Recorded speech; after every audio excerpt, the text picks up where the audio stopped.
everyone! So I am finally going to show you how I overwinter all of my potted perennials in my container garden. This is the latest that I've ever just kind of left my plants in their spot and not moved them to their winter positions because we've had such an abnormally warm November, and I still think we have like a couple weeks of 40s, maybe even 50 degrees. This is not at all normal for Chicago, but I've been waiting for my plants to go dormant.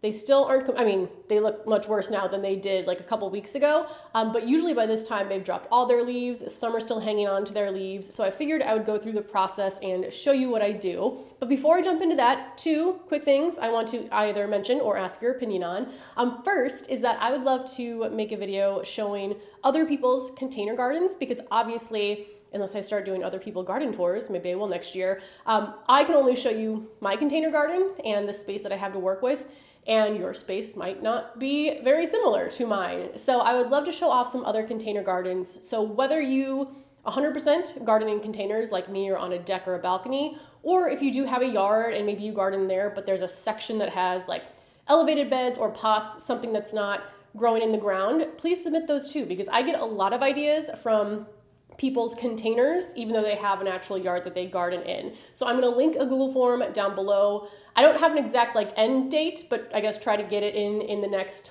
2 weeks. I also realized I didn't put a space for your social media accounts. So if you do have either a YouTube or Instagram, link that down below. That way for other people that are looking to container garden, I can give a lot more resources.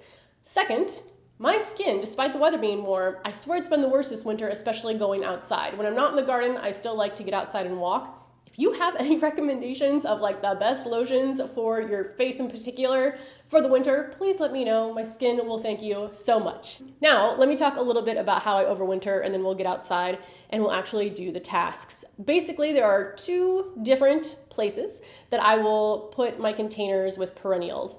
Either they get carried down to the garage. We have a garage. It is heated. It wasn't always heated, but it is heated now. We have the heat set to 40 degrees, so if it goes below, it kicks it on, although I swear it's felt colder than that. But basically, it's going to be a lot warmer in our garage than outside in Chicago. So any of my perennials that are still small enough or lightweight enough to carry down there, I will, especially plants where I might have just gotten them last year. They're still in smaller pots. I haven't potted them up yet. I want to give their root ball just a little bit more protection.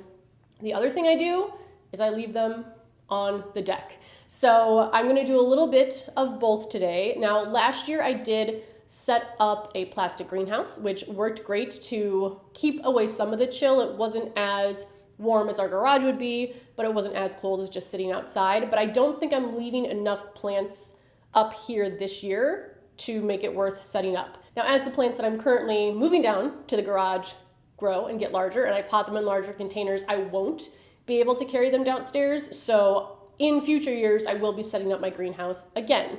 But let's go ahead and maybe we'll start on the back deck first, which is where most of the perennials I'm going to carry down are. I also have some more garden questions for you guys there.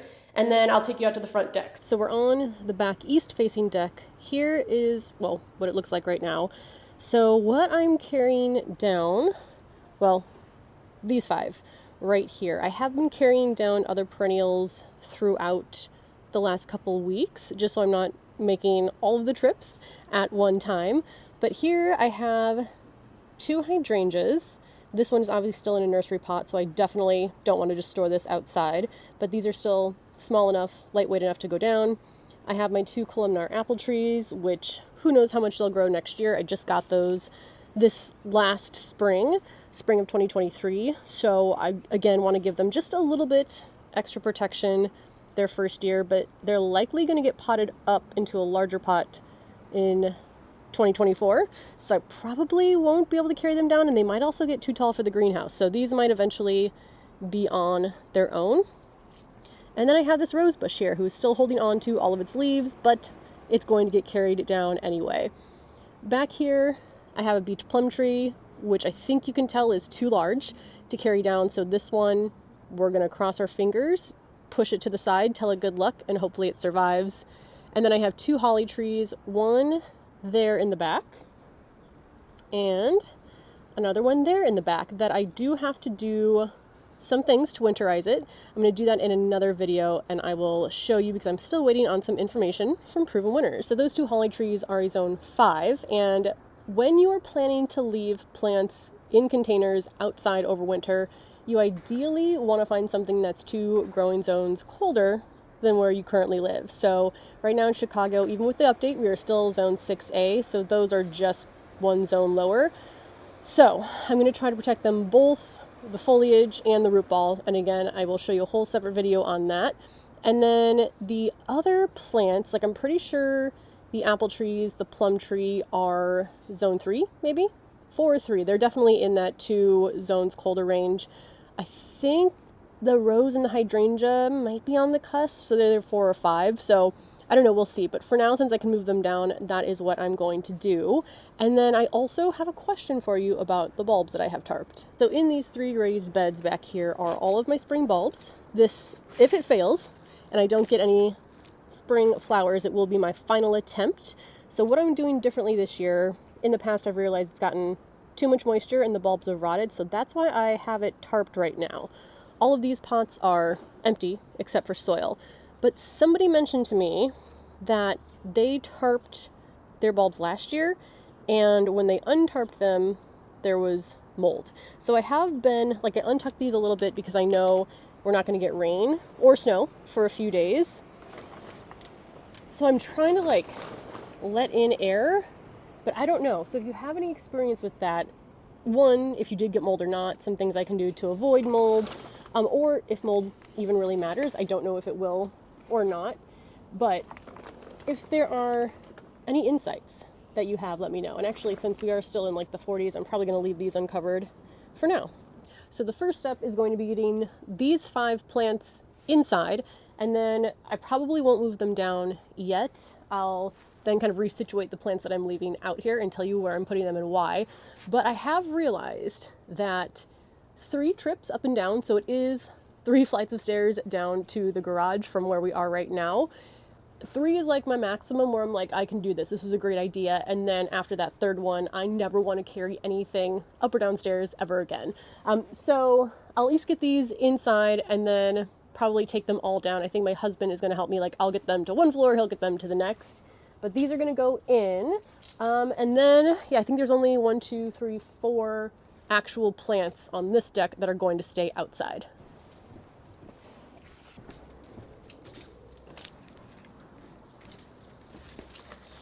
Now, I forgot to show you, but I also have this hydrangea. Now, this one I feel like should go in the garage, but I planted it in a pot that is way too heavy for me to carry. So if you are on a rooftop deck or container gardening anywhere and you know you're going to have to move your pots, I would recommend sticking to something lightweight. So if I'd gone with plastic, like the rest of my hydrangeas, I could still carry them, but this is ceramic. It's too hard.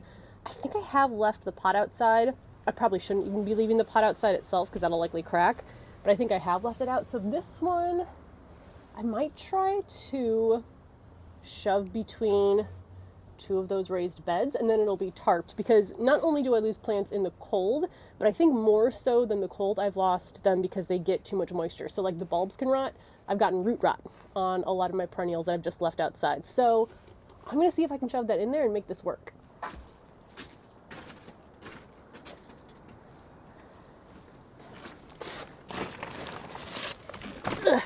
Now with the beach plum, obviously that's not going to get tarped. So this I'm going to move in the same place where I move all of my perennials that I leave on the deck uncovered, although maybe I cover some of them over winter. And that is right up next to the house. So let me move it over there and I'll talk about why I'm choosing this position.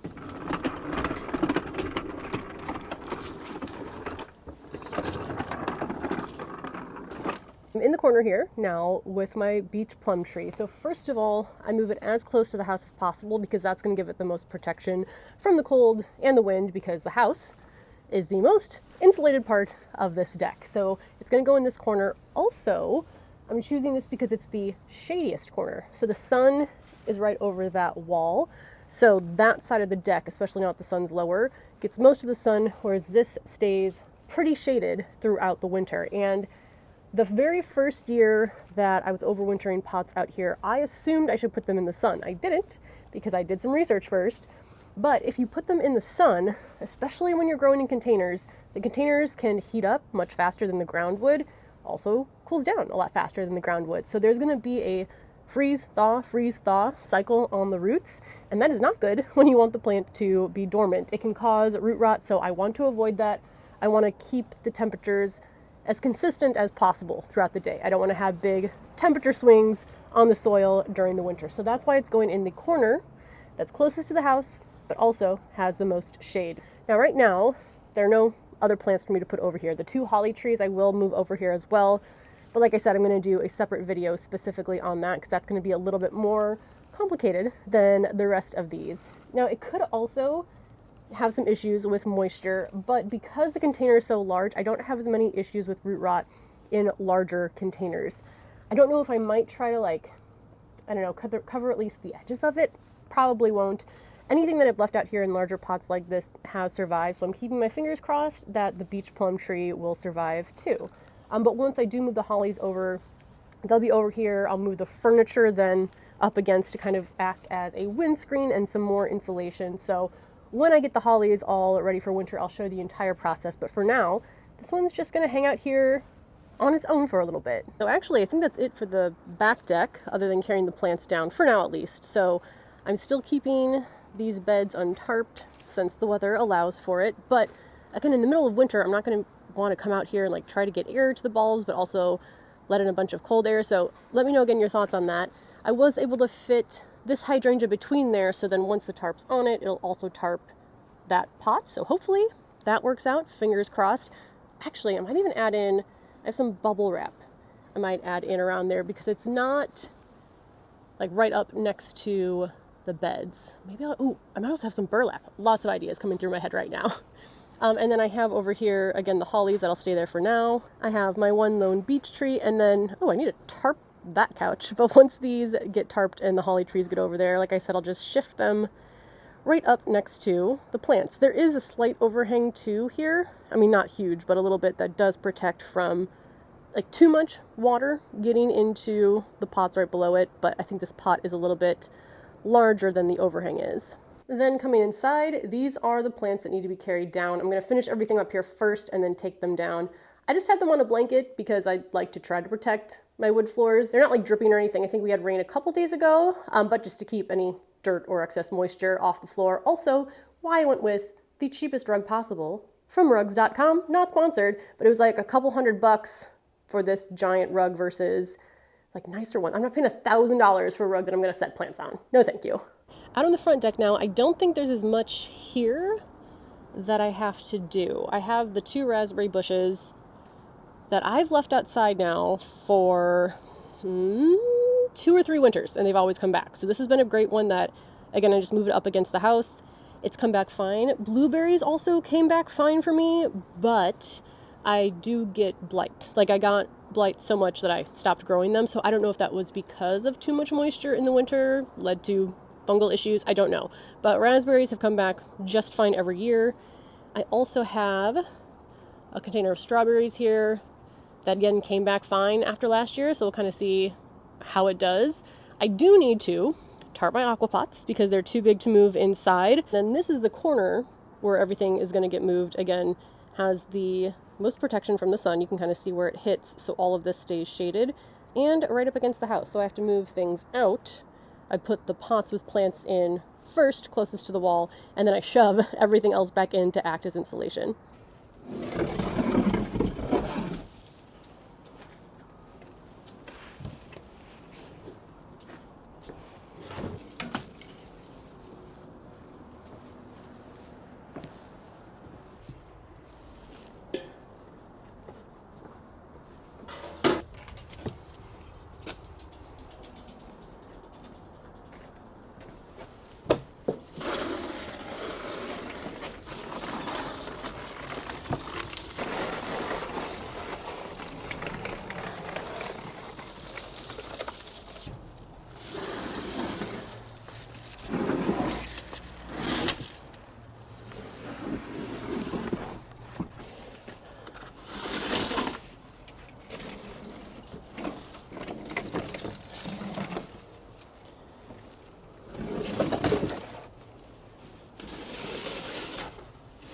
So I think we're all set here. I do have to grab the tarp for my furniture, but I'll do that in just a few days. But this is basically how I use pots filled with soil as insulation. So the raspberries are back there, a strawberry there. I did forget because I cut the leaves back. There are 2 rhubarb plants in there. And then everything else is empty but has soil. So again, this is not going to be as warm as in the garage. The pots will still freeze. I just try to give the root ball as much protection as possible. And this is what I've done, like I said, the last 3 years, and it's worked for both my raspberries and both of the rhubarb and then the strawberry plants. So I'm hoping, unless we get an exceptionally cold winter, that it works again. So I think the last step now, pretty much done with the front deck, except I need to grab a tarp. I'm going to carry down the 5 perennials to the garage, and I'll show you what that looks like down there now and everything that's in there.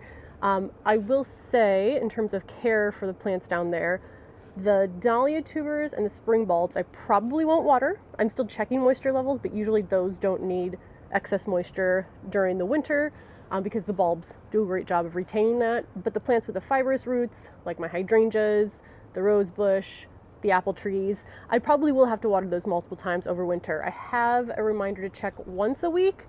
I'd probably say based on, and it will depend on pot size because I have more nursery containers now, but based on previous years, it's probably going to be like once a month that I have to water. But you do want to make sure you're watering those plants. Check all of them. You might not have to water all of them, but check all of them because if they dry out over winter, they will still die, and you don't want that to happen. Out here, we get enough snow throughout the winter that I usually don't have to water at all for anything that I leave outside. In fact, it's the risk of them getting too much water. So now let me carry the plants down. I'll show you what they look like, and I think, other than like a few small things to wrap up like tarping, I think we're good. Here's all the plants now in position, and I'm very happy because unless I've forgotten one, I don't have to carry any more plants downstairs. Now these will go up in the next spring, but I'll worry about that then. I still have my thermometer here, which again I can read from my phone. It looks like it's showing the coldest it's ever been in here is 45 degrees. So I don't think our heat has even kicked on yet in here.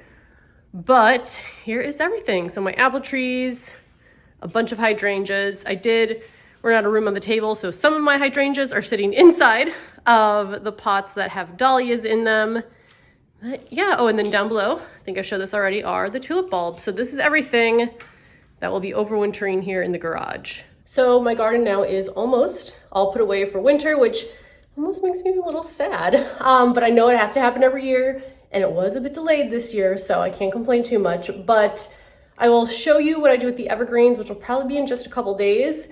And I guess that might be it for garden stuff, unless I get out here and do something crazy. I don't know, we'll see. But thank you for watching. I will see you in the next one. Bye.